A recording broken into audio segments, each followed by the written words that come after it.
तो छठे चरण में 58 सीटों पर मतदान जारी है। अभी तक रफ्तार कुछ सुस्त दिखाई दे रही है, लेकिन कई जगह पर अभी से ही खराब ईवीएम की शिकायतें आने लगी है।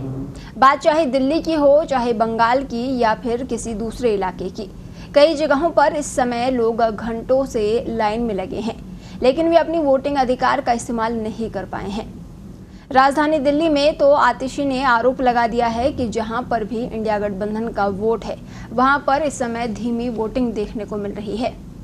उनकी तरफ से सीधे तौर पर कहा गया है कि दिल्ली के राज्यपाल वीके सक्सेना ने आदेश दिया है कि जहां पर भी इंडिया गठबंधन का वोट है, वहां पर धीमी रफ्तार से वोटिंग हो।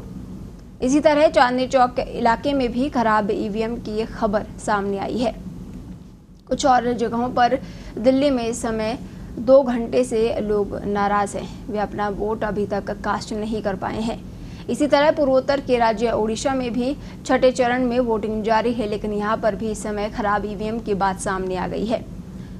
खुद पुरी से बीजेपी विधायक उम्मीदवार संबित पात्रा ने बताया है कि पुरी में काफी देर से एक बूथ पर ईवीएम खराब पड़ी है, लोग बिना वोट किए वापस जा चुके हैं। ऐसे में उनकी तरफ से चुनाव आयोग से मांग की गई है कि जितनी देर ईवीएम खराब हुई उतना ही समय वोटिंग का बढ़ा देना चाहिए।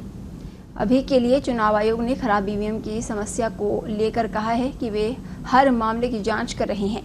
अगर कुछ भी गलत पाया जाएगा तो सख्त से सख्त एक्शन लिया जाएगा। जानकारी के लिए बता दें कि इस फेज में कुल 58 सीटों पर वोट डाले जा रहे हैं। पिछली बार बीजेपी ने अकेले 40 सीटें जीत ली थी, कांग्रेस का तो खाता तक नहीं खुला था।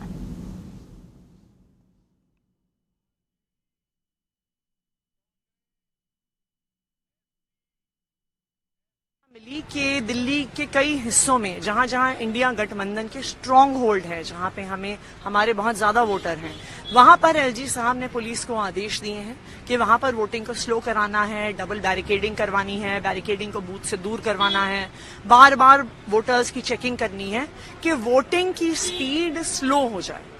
अगर ऐसा है तो ये फ्री एंड फेयर इलेक्शंस के सिद्धांत का उल्लंघन होगा।